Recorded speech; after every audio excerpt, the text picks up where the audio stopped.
Yo, what's up, family? Before we start the video, please give a like, subscribe, and share it in and everyone that you can. Just read out there a little bit more. With that being said, let's get right into the video. Just a couple things before we actually start. If Jayson Tatum has a lower scoring output and he's actually bad in that game and indecisive with minimal impact, then everybody comes on Twitter and national media and says, oh, he got bailed out. Oh, how can he play like a role player and win? I won't defend him. I'll disagree with the he sucks takes, but if he sucked that game, I won't say anything. But in games where he literally does everything else, and you have 60% of people saying he sucked, and also saying he isn't being guarded differently than his Celtics teammates, just lets me know how many people actually understand what they're watching. I personally am not saying Tatum is the first person to see this coverage. Anthony Edwards saw some of these same things in the Mavs earlier series, but for them to do it to Tatum, especially if the game plan is the same in game 2, means more to me. And you may ask why I say that, and I have one word for you, which is personnel. If Anthony Edwards has Kyle Anderson, Rudy Gobert, a struggling Nickeil Alexander-Walker, and a struggling Karl-Anthony Towns on the floor with him, yes, it makes all the sense to double and to bring guys from different spots to help when he dribbles, because Gobert and Anderson aren't shooters. But on this Celtics team where everyone who played in game 1 is a legit threat from behind the arc, and the Mavs still chose that route defensively, I'm not sitting here and saying that they should conform their whole defense, especially in a game 1, to deviate from what they've been doing in the playoffs. But the Celtics are a different team and everybody can shoot. So that's why I say, especially if the game plan is the same in game 2. And it's just interesting. And the last thing is, people think all the Mavs did was simple weak side help and other Celtics saw the same coverages. No. That's just not true, bro. Like, Jaylen Brown got the normal weak side help on his drives and he forced the defense into rotation, but Tatum got doubled feet behind the three-point line multiple times. You didn't see any other Celtics get doubled on the three multiple times, and some other coverages to go along with that. So let's get into it. All right, how y'all doing? I hope y'all doing good. If you're new here, welcome. If you're not, make sure you take your shoes off before you come in the house. All right, so here the Celtics go to Chicago action. Chicago action is when the player receives a pin down screen, then a dribble handoff. So here you got Hauser with the pin down screen. Tatum's gonna go the dribble handoff with Porzingis, and again, he got doubled multiple times beyond the three-point line. No other Celtic got this coverage. So for people saying he got guarded the same as his Celtics teammates, that's not true. Here he gets an open look for Porzingis. And something that I noticed, and it told me everything I needed to know about what the Mavericks were doing. Watch Kleber. And this is what the Mavs guys, especially the low men, were doing a lot of the time. And again, it's about personnel. I don't disagree that this one thing, especially as the low man on the defense, is a regular thing.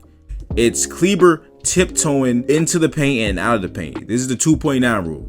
Of course, everybody should know that in basketball, there's a 3-second rule. You cannot be in the paint for 3 seconds consecutively with nobody like close to you, right? So he's tiptoeing this line and trying to be inside and out. That means the entire time, the only thing he's focused on is helping on Jayson Tatum's drive. If he was not focused on helping on Jayson Tatum's drive, he would be standing right here next to Payton Pritchard, again, who's a 38% three-point shooter. We already know from the start of this clip that Kleber, his first priority is stopping Jayson Tatum.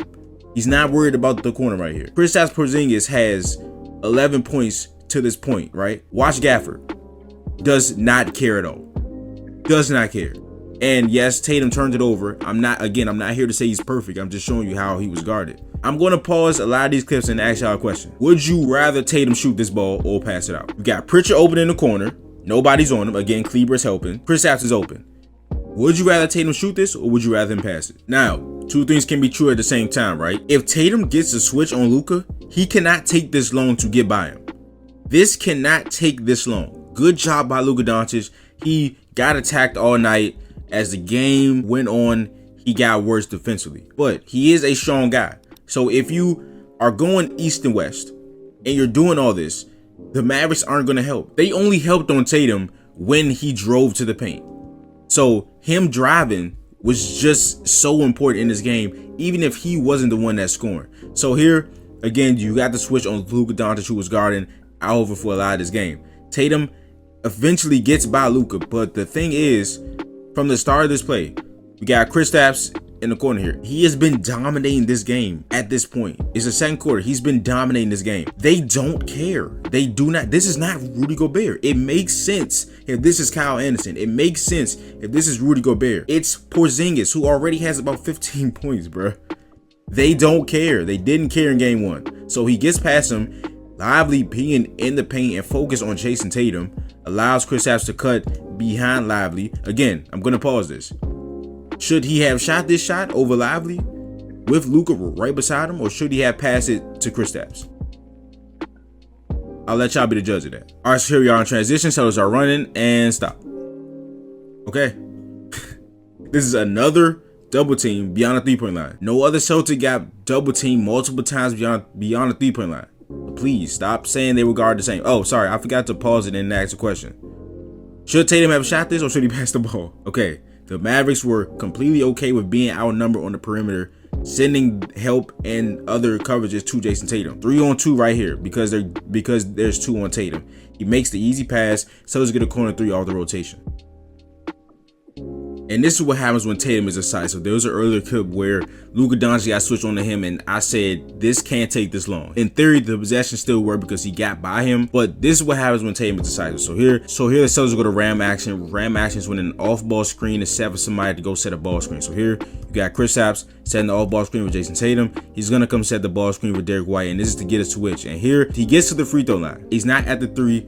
He gets to the free throw line in a position where he can make one move and just score. You're going to see Kleber tiptoeing that 2.9 rule. He's coming in, coming back out, coming in. And this is why, if he's decisive, none of this shit matters. Him driving and kicking and he's making quick passes, it beats the defense anyway.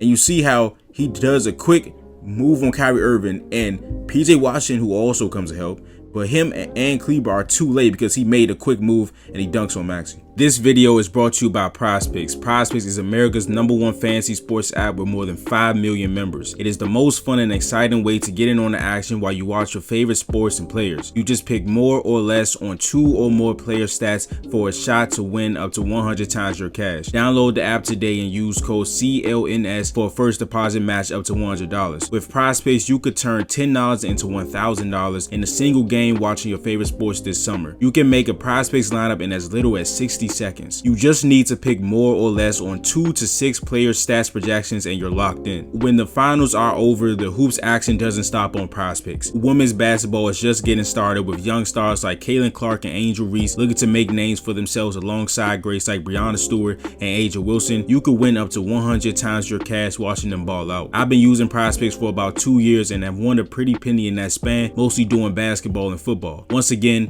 download the app today and use the code CLNS for a first deposit match up to $100. Pick more, pick less. It's that easy. So at first I was gonna chalk this up to miscommunication because it could have been. It looked like it was. So here we got Derek White setting a wide pin down for Jayson Tatum. We have Luka just roaming, I guess, at this point. And then Derrick Jones also allocates himself to Jayson Tatum with Luka Doncic here. He leaves Derek White open. Jayson Tatum passes to him and we get a shot up. But then on this next clip, Derrick Jones Jr. does the same thing. Again, another double team beyond the 3-point line. Al Horford sets a screen on Derrick Jones Jr. A nice screen, causes him to be a step behind. He recovers and Gaffer stays. So now, again, they were so comfortable with being outnumbered on the 3-point line. You got 3-on-2 here. Oh, sorry, I forgot to pause it. My bad. Would you rather Tatum shoot this or to pass the ball? He passed Al Horford. He gets it Derek White. We get a 3 up. He just misses it. And then Derrick Jones Jr. does it a 3rd time. So we're going to get another Al Tatum pick and roll again. A good screen set by Al, getting Derrick Jones Jr. a step behind. And Tatum, just the threat of him, acting like he's going to pull up. Both Mavericks jump at him. They leave Al Horford open. He just misses the mid-range. All right, so by this point, if you don't think I presented good enough evidence to state my claim about Jayson Tatum being guarded differently, please just watch this clip. So here, we already have Lively switch on the Jrue Holiday. This is already a switch. The low man here is Luka Doncic, and as I told y'all in the previous clip, that them tiptoeing the 2.9 rule is something common as the low man, right? So here, this did not happen a lot to Jrue Holiday or any other Celtic. It happened more to Tatum, but this is something common, and it was done to Jrue on this possession when he was switched with Lively. Contrast when Tatum gets the ball, just watch Luka Doncic. He's guarding Derek White, who is a threat on offense. Watch what Luka does. He dead ass walked away from Derek White in the corner. He just walked away from him. So if there's any weak side help that you've seen that other Celtics players have gotten, they did not get this. They did not get this. You're not going to sit here and tell me that they got that treatment. And this is not the first time this happened. Again, I'm going to pause it.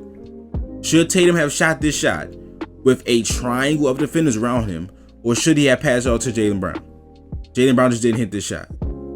And if you so happen to find a clip of that happening, can you find it done to that other Celtics player 3 times? Now that I know 100% ain't true.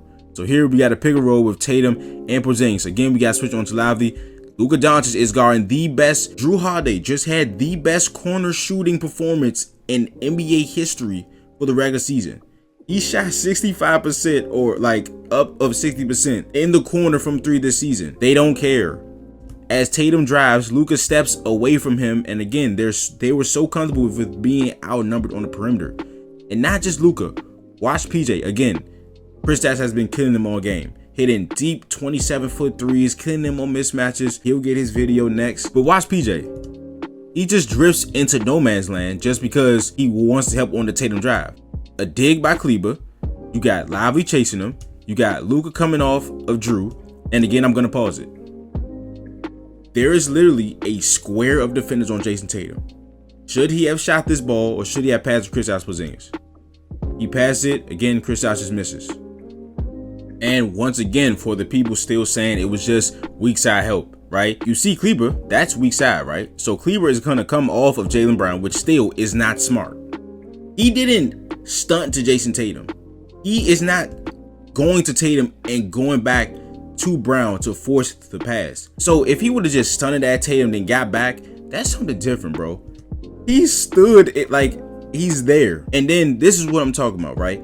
Jrue is strong side. The Celtics love to put their guards on the strong side dunker spot, right? Because it's like you're not supposed to help strong side, right?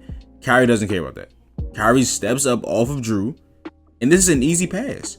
And again, I'm gonna pause this here. He might could have shot this. If he was to go over Kyrie, he might could have shot this. But again, there's 4 players within like 5 feet of Jayson Tatum. Jaylen Brown's wide open. Jrue Holiday is wide open, and he just makes the easy read. Again, the same thing happens here, but Tim Hardaway just he tells Kleber to get in the middle of the paint. Like, I'm not sure what you guys want Tatum to do at this point. Again, another triangle of defenders. Kleber leaves Jrue Holiday in the corner. Tim picks that up. But again, I don't know what you want him to do. I really don't know what you want him to do. And again, we got Tatum driving. We got Lively switched on to him. We got Jrue in the dunker spot where he's going to be. Got Derek White in the corner and Al Horford on the wing. Tatum drives. PJ steps all the way up. Again, that is to take away his drive. Jrue's in the dunker spot. Derek White's wide open. They have a 2-on-1 here if Tatum elects a pass to the corner. But no, again, should Tatum have shot this ball, or should he have passed it? Makes an incredible play to Jrue Holiday. He just missed a layup. But that is the video. If you enjoyed it, please leave a like, subscribe, and share the internet everyone that you can. Just reading out there a little bit more. I will see you guys soon. Got some more videos coming out before game 2. But this is Nick. Peace.